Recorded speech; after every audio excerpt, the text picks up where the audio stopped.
大家好，我是戴眼镜拿着话筒的阿拉斯加偏偏。今天我们接着来说美国恐怖故事第9季1984的最后一集，也就是本季的大结局。故事一开始，时间就来到了现在的2019年。此时距离红木营地的演唱会已经过去了30年。一个小伙来到了这里，看了看营地门口生锈的绞碎机，之后又对着已经破败的演唱会舞台一顿狂拍，毕竟那些可都是发朋友圈的好素材。小伙子还在忘我的拍，阿莲突然出现打断了他。看到营地来了新人，阿莲马上来了精神，他拿着小伙手里的 iPhone 把玩了一会儿。红木营地已经很多年没人来过了，所以这是阿莲第一次接到这种手机。可能是因为聊了投缘，阿莲善心大发，让小伙子赶紧离开这里，要不然可能就会死于非命。可这个小伙也不是来红木营地玩的。Trying to find out what happened to my father. I know he was here. Your father? And my name is Bobby Richter. Bobby. You're Mr. Jingle's son.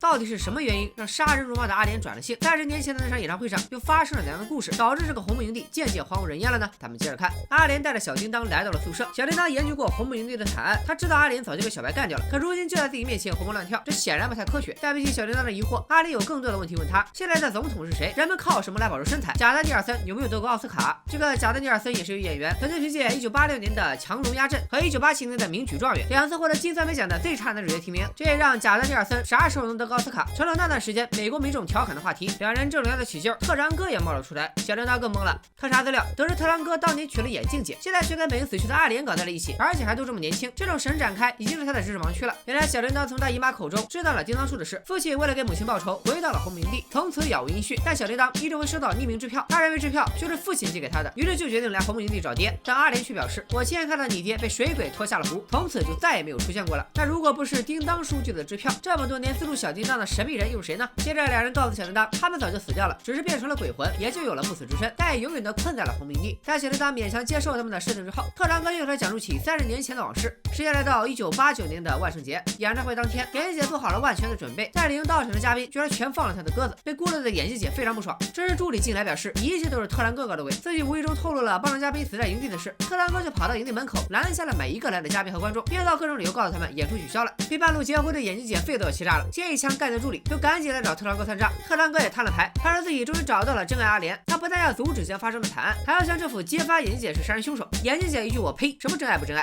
你就是缠着家阿莲的身子。说完抬手就是2枪。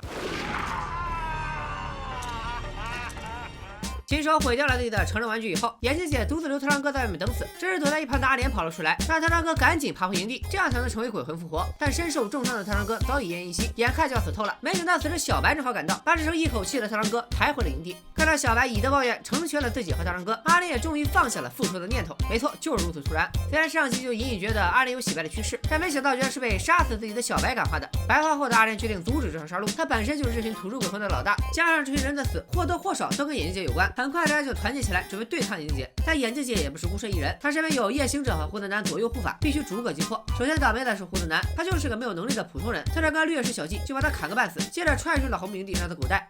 虽然说编剧设计胡子男到底有什么用啊？就是来衬托一下小白和特长哥的战斗力嘛。胡子男稀里糊涂的白给了之后，阿莲他们又着手准备对付夜行者。面对这个撒旦的干儿子，彻底杀死他显然有些不现实，所以他们只能退而求其次，就他永远困在营地，别出去祸害别人就好。于是阿莲找到了夜行者，说他的偶像 Billy Idol 在等着他。夜行者居然还真信了，就这样被引到了一间小屋里，埋伏在里面的鬼魂一拥而上，一人一刀插死了夜行者。因为夜行者可以无限复活，所以鬼魂们决定2人一组，24小时不停守尸，防止夜行者复活后出去杀人。这一守就是30年。这时候就有人要问了，为什么不直接把他关笼子里呢？很简单，夜行者能开撒旦挂，当年局的牢房都关不住他，笼子也够呛，还是守尸最保险。特长哥讲完故事后，阿莲劝小叮当赶紧离开这里，因为夜行者最想杀掉的人就是他。但小叮当显然遗传了叮当叔的倔脾气，找不着爹绝对不走。看到这里，熟悉恐怖片套路的小伙伴都会会心一笑。果然在阿莲 flag 的 buff 加持下，20分钟前，夜行者趁着胖婶和大壮干柴烈火的时候复活以后干掉了他俩，逃出了那个困了他30年的小黑屋，而且刚好就来到了宿舍门前，刚好就听到小叮当说起自己的父亲，可把他高兴坏了。找了这个小屁孩30年，没想到自己送上门了。夜行者一脚踹开了门，特长哥立刻反应过来，和他扭打在一起。阿莲带着小叮当赶紧离开，还好复活后的胖婶和大壮赶到，干掉了夜行者，暂时控住了局面。可没想到夜行者这次欧皇附体，出点刷在了红木营地门口，直接一飞刀就命中了正在逃跑的小叮当。正准备率先补刀的时候，鬼魂大军赶到，又送夜行者去见了撒旦。要我说，夜行者都到营地门口了，先跑出红木营地，再慢慢追杀小叮当不就完了？就你这个智商，基本就告别自行车了。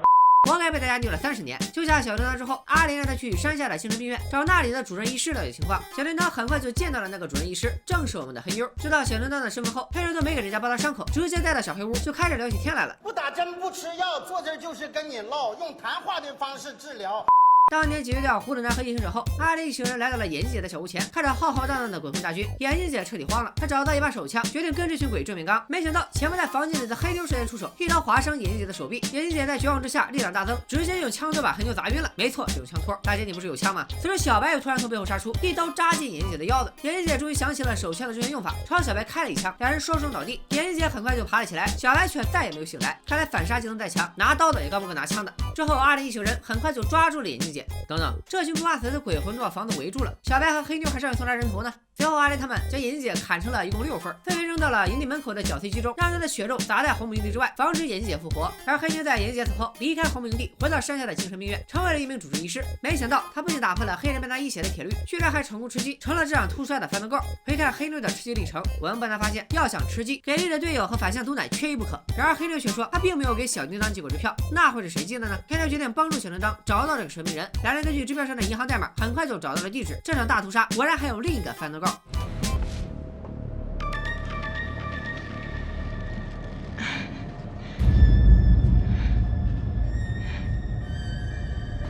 What took you so long?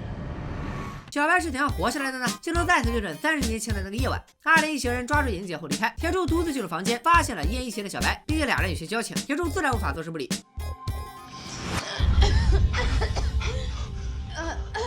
可能是铁柱晚饭吃了大蒜，味太冲，直接把小白给熏活了。在铁柱的帮助下，小白也逃出了营地，被医护人员发现，送去了医院。如今小白放下了过去，嫁给了一位医生，还生了2个娃，保养的也好，妥妥的人生赢家。一直没有联系黑妞，也是想彻底和过去的自己最后告别。但小叮当还是不理解，当年叮当叔差点杀了小白，如今小白为什么反过来给自己寄支票？小白表示，叮当叔就是他的榜样，他也渴望像叮当叔一样，离开营地之后能过上普通人的生活。同时他明白，红木营地有一种神奇的魔力，如果小叮当知道了营地的事，一定会回到营地寻找真相。小白一直给他寄支票，也是希望他远离红木营地，过上普通人的生活。我也搞不太明白小白这个逻辑啊！要不是你让小叮当误以为他爹还活着，一直给他打钱，小叮当可能也不会来这个红木营地调查。还想经过这一天的折腾，小叮当对红木营地更加好奇了。告别小白后，他又独自一人回到了这里。小叮当站在当年父亲落入的湖边，百感交集。此时有人跟他打招呼，居然就是眼镜姐。原来被绞碎机绞成渣之前，他就已经领了盒饭，所以也成了这里的鬼魂。这么多年来，他一直东躲西藏，避免被阿莲他们抓到。已经知道眼镜姐真面目的小叮当，见到本尊之后，不仅不害怕，反而还自报家门。这波操作简直就像在脑门上写着“白给”2个大字。我们眼镜姐自然不会错过这样的好机会。And waiting. For what? To kill you! Fuck! You always found a way to hurt me. You think I would let you hurt my son?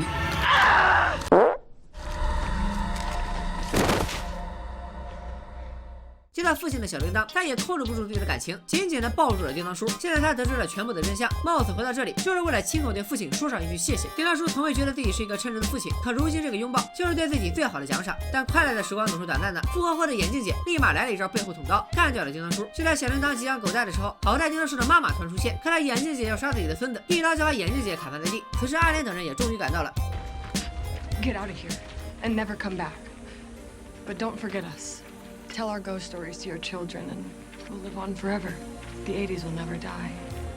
最后在所有人的祝福下，小叮当一溜小跑离开了红木营地。这么看来，小叮当还是情商不高啊！走之前起码拍张全家福，或者把 iPhone 留给他们当个念想也好。就算没有信号，也可以让他们拍拍照、解解闷啥的。总之，美恐1984就在这样一个温馨的场面里完结了。如果这小白是靠着主角光环硬核吃鸡，黑妞靠反向毒奶加玄学运气逃出了红木营地，那么小叮当显然就是整个红木营地的团宠啊！场内有阿莲为首的土著鬼魂，加上父亲、奶奶2大 BOSS 帮忙，场外有黑妞和小白2位吃鸡大神女生指导，真是想死在这里都难啊！不过对于这个善有有报的 happy ending， 偏偏是挺失望的。看到小白再次出现的瞬间，我首先想到的是他在死前偷偷和撒旦做了交易，成为了下一任撒旦之子，所以能够复活。在这离开红木营地这30年来，他也一直替自己的干爹撒旦杀人，但也由此获得了不老不死、情侣永驻的被动技能，所以才没有和黑妞联系，一直给小叮当寄钱，可能是对叮当叔心里有愧，又或者是想放长线钓大鱼。这种细思极恐的暗黑版结局，是不是比现在的大团圆结局更有看头？美恐1984目前豆瓣评分7.5，只能算中规中矩。作为一部致敬80年代的经典剧集，1984瓦斯里处处都有许多经典恐怖电影的桥段，复古风的色调加上80年代的流行元素，让我们仿佛在观看一部精彩刺激的古早录像带。同时，按照美恐鱼贯根据真实事件改编的尿性，这一次选取了1984年最著名的连环杀人犯夜行者理查德·拉米雷斯进行创作，可以说是噱头题材两开花。但整部剧看下来还是有些缺陷。首先人设老套，上线来到红名队的5人组里，一个傻白甜处女，一个金发放荡女，一个帅哥，一个壮汉，一个黑人，简直就是经典恐怖片标配中的标配，标配到都可以加入肯德基豪华午餐了。而且果然是傻白甜活到了最后。其次是剧情老套，各种恐怖片的经典套路层出不穷，也不知道是单纯的为了复古怀旧，还是编剧真的就是想不出啥新花样。